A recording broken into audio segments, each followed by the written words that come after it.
CBC Sports. My name's Anastasia Bucsis, and I have the distinct pleasure of chatting with a lot of athletes. But today, I am chatting with one of the most impactful people, actually, in my sporting career. And she came from a little show called Buffy the Vampire Slayer, one of my favorite TV shows of all time. Juliet Landau, you are an icon. I am so grateful to be having this conversation. Oh my gosh. Thank Buffy, you. So excited to be here with you. thank you. I am so exciting. Honestly, Buffy has meant a lot to a lot of people. And, it's 30 years on. It's more popular than ever. When I was told that this interview was going to happen, I picked up the phone. I called so many of my athlete friends, and they all said, oh my gosh, Buffy was such an inspiration to us in our career as athletes, because it was one of the first kind of really tangible, complex, nuanced portrayal of a strong woman. What do you feel when you hear that? Well, I love that. And it's so interesting, really, to hear it from an athlete's perspective, because I never really thought of that, even though I was a professional ballerina. And I think that that makes so much sense. Well, and you see that, of course, in your character Drusilla. I would love to ask you, of course, how'd you bring your history of being a ballerina into your performance and perhaps performing on demand? I feel like there's a huge synergy between athletes and actors that way. Absolutely. Definitely bring physicality into every role that I play. And it's such a wonderful component of each character. Right now, I am recurring on Amazon's Bosch, and that character moves so differently than Drusilla. I really love that aspect of being able to bring my dance background. With Drusilla, she was incredibly fluid, she glided, she wafted, she was flowing. And also, she had a really interesting progression because she started out where she was weak and dying, and then she became powerful. And so that informed a lot as well. And it was kind of funny because I remember we were shooting the last day of when Drusilla was sick. And then when she was strong the next day, and a lot of the crew members said to me, have you been working out? And I said, in one day? No, it's not any different. But the way that I was carrying myself, it makes such a big difference in terms of the perception of your muscularity and all of that stuff. And so I love, adored getting to do that. And then as far as on demand, you obviously know all about that. And for actors, you have to be ready when they call action. Action is what they say when you're starting to film. And it's all about, for me, preparation and practice, and the amount of work that goes into it beforehand, so that then there's a certain muscle memory, an emotional muscle memory, and that takes over and becomes very fluid. And then, of course, your technique comes in consciously at times when you need it. If, let's say, you're sick, or it's 18 hours into the shoot day and they're doing your close-up, or the schedule has changed, or any of the factors where you have to sort of put certain things into play consciously. But a lot of the time, all of that prep work just is there. Have you found that for you? Yeah, it's like you've done the work, and there's also this almost surrendering of okay, I've Yes. done my process, I've done the work, and now it's go time, or now they've called action. Did you Yes. did you play in that area of surrender? Yes, it's absolutely. I mean, the best work of any kind, and I think for when I was dancing, when I'm acting, anything in life really comes from a state of relaxation. And so there's also that thing of preparing and getting yourself centered and in a zone, your game face, whatever you want to call it, that takes place leading up to when you're doing what you do. It is so cool to hear just a little snippet of your brain and your mindset. Buffy ran from 97 to 2003. And I think back, there was some iconic TV shows, whether it be Nikita, Buffy, Xena, Charmed. where there was just so much novelty in the representation of a strong woman or a strong, adolescent woman. And now 25 years later, Buffy, as I've mentioned, has never been more popular, and we're having this amazing proliferation of women's professional sports. Do you think there's a correlation there? I think there really could be, because the numbers don't lie. And if you look at how many people watch professional women's sports, that just gives you the data there.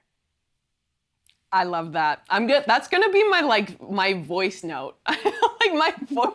I'm gonna have that as just my answering machine. Yeah, the numbers don't lie. It's a free market choosing women's sports, of course, and there's this really organic free market of a next generation falling in love with Buffy. How beautiful is that? It's wonderful. It is a show where people can watch it, their grandparents, their parents, their children, that it's generational. And I think that that's part of its staying power as well. You obviously have your own podcast, Revamped with Juliet Landau. What was the inspiration of that? You give so much back to the community and the fandom. Thank you, first and foremost. But what was your inspiration? Well, Revamped with Juliet Landau is the only Buffy podcast with a cast member as the guide. And we have been up a very short time and already crossed 200,000 downloads. On the original series, the gang that hung out with Buffy, her posse were called the Scooby Gang, a reference to Scooby-Doo. And my character was named Drusilla, also known as Drew. So we had the idea that it would be really fun to have one of my co-hosts be my alter ego, Scooby-Drew, who lends her very distinct POV to the mix. And I think it is also a first, because I don't think anyone has ever done it with their alter ego character. And then we also have my husband, who is Watcher Dev, and Sire Rebecca. And Revamped has everything that the fans love, because it has heartfelt nostalgia. It has never heard before behind the scenes stories. I'm learning stuff I never knew, and I've been in this universe for decades. And it's also an evolution, a continuation of the characters that everybody loves, with new content and new entertainment as well every time. And we just won Best Podcast at the Breakout Music and Film Awards. So that was really lovely as well. Congratulations. That's been amazing. What are fans saying? Because there has just been so much traction and so much buzz around it. I think one of the things that really resonates with the fans is that I'm evolving the podcast genre in a certain way. It's not only like hanging out with your best friends, but each episode is almost what you think of in terms of I'm producing what you would garner to be a weekly TV show or a weekly radio show, but I'm doing this within the podcast genre. It's very, very cool. You touched upon it, but why do you think Buffy still has such a life of its own? This is a TV show from the late 90s, early aughts, and it just keeps getting fresher every time we watch it. The central metaphor for Buffy is high school as hell. And I don't think that's changed. High school still is hell, right? I think that's a universal thing through time. And life can be hell. I think everyone has felt at certain times that they have the weight of the world on their shoulders. Everyone faces moral dilemmas. Everyone can learn to be a warrior in their own lives. Many people have come into contact with evil people, narcissistic people, abusive people, whatever words you want to call it. And also, many people struggle with their own demons, their inner demons. I think the thing with Buffy is that it also shows you that you can be sensitive and powerful at the same time, that they're not exclusionary, that you can make mistakes, that you can fail, but then you can come back stronger to fight another day. Beautifully put. And I think honestly, that's why we gravitate, or so many people are gravitating and falling in love with women's sports right now. Mhm. It's more than a genre. It's more than just sport, right? You can be nuanced, and there can be layers to the storytelling that far surpass any stat. Mhm. Yeah, it's emotional. A lot of it's emotional. You get very attached to the players. You get into the whole structure of sports. It's dramatic inherently. Yeah. If Drew, you know what? I'm gonna just leave you this. This is a tough question. If Drusilla were to play sport, what would she play? Oh my goodness. Wow. Have you ever been asked this Maybe question? I have not. I'm just Yes. thinking. I would think either martial arts.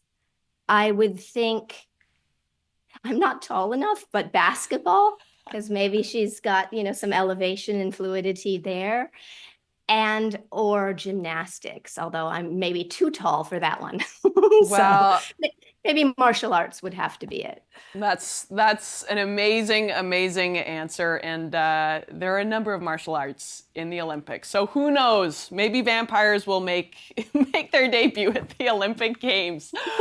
The games would have Juliet, to be at night. I don't know. It would have to be only at night. So yeah, only at night, no sunlight, and Drusilla's going to be in Los Angeles 2028. You heard it here first.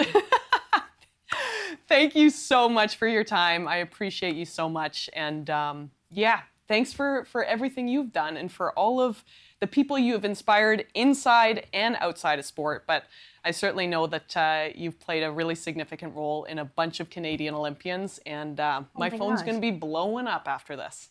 That is amazing. It's been so much fun to get to talk with you, and I'm really touched by your words. Thank you so much.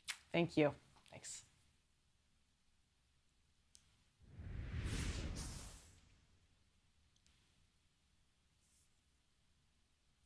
Should I hang up? You're wonderful. You are so wonderful. Thank you. Was there Thank